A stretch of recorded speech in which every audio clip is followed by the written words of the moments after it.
Assalamualaikum Prof. Selamat pagi. Ini saya Ulil dari Balai Litbang Agama Semarang. Ingin bertanya-tanya sedikit tentang karya Profesor Biografi Mangkunegara IV. Mungkin bisa diceritakan kronologisnya, apa yang menarik, termasuk perjuangannya dan seterusnya, riwayat buku ini dan seterusnya. Itu untuk dokumen kami. Silahkan Prof. Jadi gini Mas, dari 4 Mangkunegara 1, 2, 3, 4, memang pada waktu awal penelitian tuh yang agak sangat menonjol tuh 4. Ya. Karena 4 itu Mangkunegara mencapai zaman keemasan. Puncaknya Pak. Ya, karena kreativitas beliau ini itu sangat baik. Sebagai Mangkunegara itu satu-satunya orang yang sudah berpikir bahwa menggabungkan pikiran barat dengan timur itu satu pikiran yang sangat ideal. Sehingga dia waktu menggarap perkebunan misalnya, itu inspekturnya masih Belanda, tapi administrasi sebagian orang-orang Jawa dari gabungan. Arsipnya dipegang oleh orang-orang Belanda, keuangan oleh orang Belanda. Sehingga kalau lihat data ini yang paling lengkap yang di sana. Artinya terhimpun lebih bagus. Karena itu ketika saya mau mengawali tulisan sebuah disertasi, saya milih Mangkunegara 4. Alasan pertama, datanya relatif banyak, mudah. Kedua, orang-orang di Mangkunegara itu juga sangat mengagumi ini, sangat bangga. Jadi kalau ditakon itu, sehingga saya waktu itu oleh orang-orang sana tuh, kalau seminar tentang ini saya selalu diminta ngomong di mana-mana itu sih. Jadi itu mengapa saya pilih ini. Dan memang dilalah tidak ada yang garap. Ketika di Gajah Mada juga satu kekaguman karena saya menemukan itu. Ya itu salah satunya. Kalau yang lain sedang saya cari, lalu ketemu satu sudah tonjolan satu karena perjuangannya sangat hebat setelah saya terima. Tonjolan 2 juga hebat ini karena dia bertahan untuk lebih masa transisi berdiri sampai harus Mangkunegara 2 itu satu-satunya orang yang mampu memperluas itu juga dia. Mangkunegara 2 itu yang kakeknya 4 ini Pak Kakeknya ini? Ya, kakeknya yang nomor 4. Jadi memang rupanya kalau anaknya itu terlalu dekat karena lama-lama. Mangkunegara 1 40 tahun misalnya. Oh iya. Sehingga anaknya sudah tidak mungkin. Ya seperti sekarang Elizabeth II itu anaknya nunggunya terlalu lama. Sehingga ini lancar cucunya yang cucunya. Ini juga waktu itu Mangkunegara 2 itu ini juga cucu. Malah dari deretan cucu itu nomor 6 ini. Karena nomor 1, 2, sampai 5 itu putri. Nah ini cowok pertama, nomor 2. Mangkunegara 2 itu punya anak hanya 2. Ya itu cucunya yang menjadi yang 2 itu yang permaisuri, yang anak yang lain banyak gitu. Jadi kalau Mangkunegara 4 tuh kekayaannya hebat. Artinya Solo, Jogja, Keok kalah. Uangnya kalah. Dia punya pabrik 2. Pabrik gula ya. Pabrik gula. Sementara Kasunanan sama Kasultanan nggak punya. dia adalah raja yang mau berdagang. Jadi tidak merasa Waisya itu lebih rendah. Dia buktikan. Selain dia sebagai pedagang juga pujangga pemerintah yang mau. Jadi agak luar biasa. Lalu pabrik bina teh, lalu beberapa pabrik padi. Jadi ketika Mangkunegoro IV memerintah, itu relatif Raja Mangkunegaran itu mencapai zaman keemasan. Kalau Keraton Solo itu pangeran mungkin hanya bergaji sekitar 300 satu bulan. Ini sudah ada yang mencapai 1000. Seribu kali dan luar biasa. Memang setelah ini 5 yang dapat warisan, 6 terus melorot. Tapi walaupun demikian sekarang relatif Mangkunegoro kan lebih baik daripada Kasunanan. Masih punya apa kan? Karena walaupun pabrik gula diminta kan ada masukan. Pabrik gula ini kan sekarang diminta oleh yang masih hidup sekarang kelihatannya Tasik Madu masih giling. Masih giling Pak, Tasik Madu. Mohon maaf Pak, untuk yang di buku biografi ini apakah keturunan dari Mangkunegoro IV itu juga disebutkan Pak di sini Pak? Siapanya? Anak-anak keturunan Mangkunegoro IV tersebut nggak di buku Bapak? Mangkunegoro IV itu yang mengganti yang jatuh pada anak itu pada Mangkunegoro IV. Tapi karena itu kan beliau menikah dikawinkan karena politis ya. Dengan anak Mangkunegoro III. Jadi anaknya Mangkunegoro III supaya dia sebenarnya adik Mangkunegoro III secara satu paman. Tapi karena Belanda pinter, dia ada satu-satunya harapan dari pemerintahan Belanda, maka untuk bisa menjadi secara tradisi disahkan pakai model kayak Raden Wijaya, jadi dikawinkan sama kerabat. Jadi kerabat dalam. Sama ponakannya, anaknya Mangkunegoro III. Jadi Raden Ajeng Dono itu. Nah, itu punya anak pertama, itu yang jadi Mangkunegoro V. Pada setelah ini memang satu anak. Kalau belum mendalami yang 6, apakah 6 itu anaknya 5, saya belum. Ya, tapi yang saya tahu 5 itu putra dari 4. Kalau jumlah putra dari Mangkunegoro IV itu banyak, ada di situ Pak? Ketoknya ada. Ada. Ini juga sudah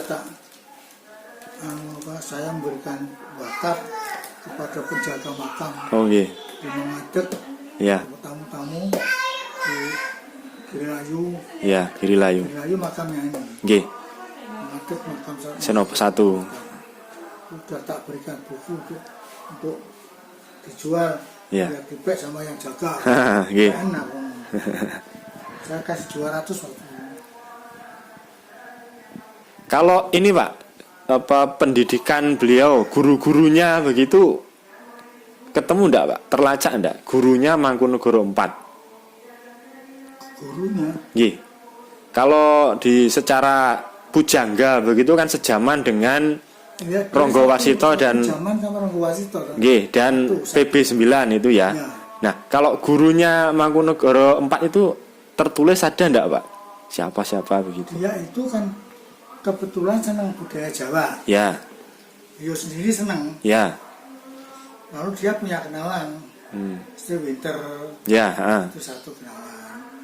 Lalu beberapa sarjana barat ada di. Lalu dia mendirikan Institut Jawa. Lembaga kejawaan itu. Yang menulis Nah, Ronggo Warsito itu bergabungnya karena dia geger sama Negoro 9. Sampai di Balang Korek Api itu. Lalu kayak diusir itu, lalu Mangkunegoro ditawari Winter, kowe nambut gawe nang Eropa tak bayar 1.000. Enggak mau. Terus dia ikut. Dia dengan Ronggo Warsito itu yang menyusun wayang Madya. Oh, nggih. Jadi wayang Madya gaweane yang jelas yang nata bukan beliau. Artinya, tapi gagasannya Idenya. beliau. Artinya, kowe nata Kresna DKI keris jadi misalnya Jayabaya lalu apa wayangnya paling keris itu wayang Madya.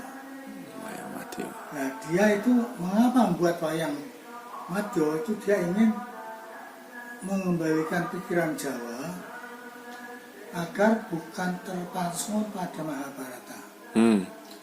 Mahabharata sebenarnya India. Ini karena jalannya pinter, orang Jawa sampai sekarang anggap itu Jawa. Sehingga Druna yang aslinya Jawa menjadi lain. Aslinya Druna itu Jawa. Jadi dulu ditemukan juga akhirnya orang-orang India banyak yang belajar ke Jawa. Konsep wayang Madya di dunia. Kalau si Krishnan itu pernah sarjana India ngomong di India itu nggak ada nama Gatotkaca itu nggak ada. Jadi namanya masih bukan kan apa. Jadi Gatotkaca itu anak Jawa. Ya.